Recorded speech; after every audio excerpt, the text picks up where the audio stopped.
Actress Taraji Henson talked about how she wanted to send her son to USC, but then decided against it after her son was racially profiled by a police officer on campus.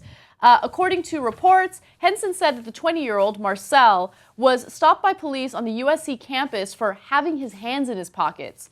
The encounter made up her mind that he wouldn't transfer to the California school. Instead, she sent him to the historically black Howard University in Washington, D.C.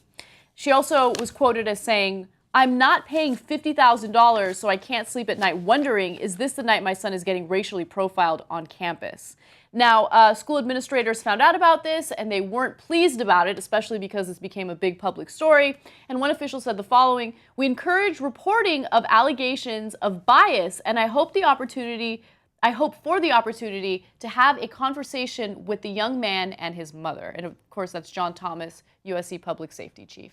Now, John Thomas happens to be black, so he's like, look, I got racially profiled when I was a kid, so I don't want anybody going through that experience at USC.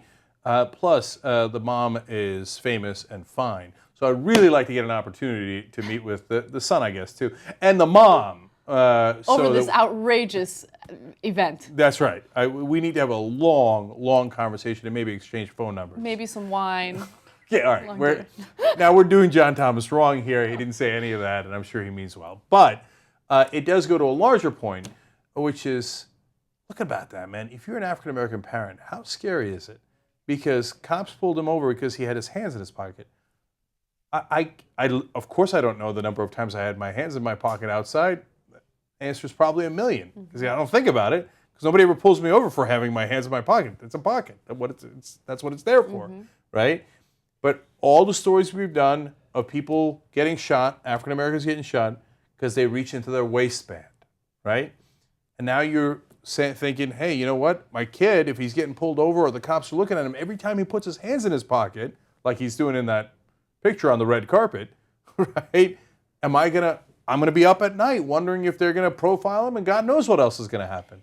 That's terrorizing, man. It's kind of incredible how deep stereotypes have gotten, right? So it doesn't matter, what your background is. It doesn't matter how much you achieve in your life, who your parents are, how famous you are. It doesn't matter. If you fit a stereotype that's been pushed out by the mainstream, then people are going to buy into that stereotype and they're going to judge you. Like, this guy wasn't doing anything wrong. If this story is 100% true, he's just walking around with his pockets, whatever, for a cop to come and harass him over that is absolutely ridiculous. There was another story that she shared about him hanging out in Glendale, and apparently cops did something similar. They had profiled him, and she's just tired of it.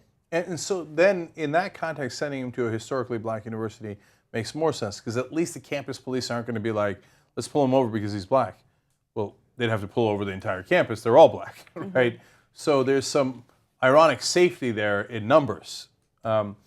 So if it could happen at USC, which, by the way, has, derisively people sometimes refer to USC as the University of Spoiled Children, right? If it could happen there, I guess it could pretty much happen anywhere, right? And so, again, I think about all those African-American parents out there, how nervous they got to be. All parents are nervous about what's going to happen to their kids. But they're extra nervous, even if they're going to one of the top universities in the country, of what could happen to them.